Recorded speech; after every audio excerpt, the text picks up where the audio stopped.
ಮಲೆ ಮಹದೇಶ್ವರ ವನ್ಯಧಾಮದಲ್ಲಿ 5 ವ್ಯಾಘ್ರಗಳಿಗೆ ವಿಷವಿಕ್ಕಿ ಕೊಂದ ಪ್ರಕರಣಕ್ಕೆ ಸಂಬಂಧಪಟ್ಟಂತೆ ಡಿಸಿಎಫ್ ತಲೆದಂಡ ಆಗಿತ್ತು. ಇಲಾಖಾ ತನಿಖೆಯಲ್ಲಿ ಕರ್ತವ್ಯ ಲೋಪ ಅಂತ ಸಾಬೀತು ಸಹ ಆಗಿತ್ತು. ಆದರೆ ಅಮಾನತು ಆದಂತಹ 15 ದಿನಗಳ ಒಳಗಾಗಿ ಕೇಂದ್ರ ಅರಣ್ಯ ಇಲಾಖೆಗೆ ರಿಪೋರ್ಟ್ ಅನ್ನ ಸಲ್ಲಿಸಬೇಕಾಗಿತ್ತು. ಆದರೆ ಈ ವರದಿಯನ್ನ ಹಿರಿಯ ಅಧಿಕಾರಿಗಳು ಸಲ್ಲಿಸಿಲ್ಲ.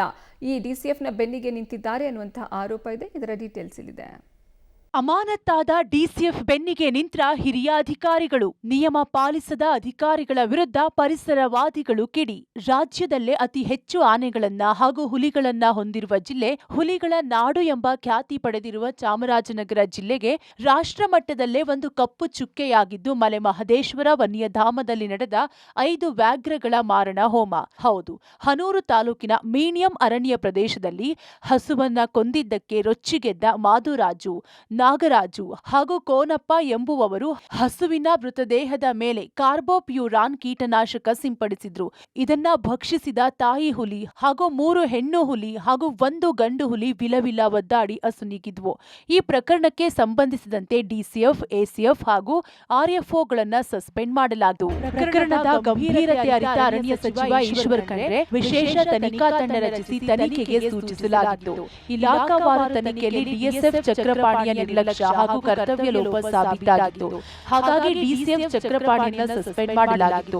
ರೂಲ್ ನಂಬರ್ 3 ಎಎಸ್ಐಟಿ ಆಕ್ಟ್ ಪ್ರಕಾರ ಓರ್ವ ಐಎಸ್ಐ ಅಧಿಕಾರಿ ಅಮಾನತು ಮಾಡಿದ ಮೇಲೆ 15 ದಿನಗಳ ಒಳಗಾಗಿ ಕೇಂದ್ರದ ಅರಣ್ಯ ಇಲಾಖೆಯ ಹಿರಿಯ ಅಧಿಕಾರಿಗಳಿಗೆ ವರದಿಯನ್ನ ನೀಡಬೇಕಿತ್ತು.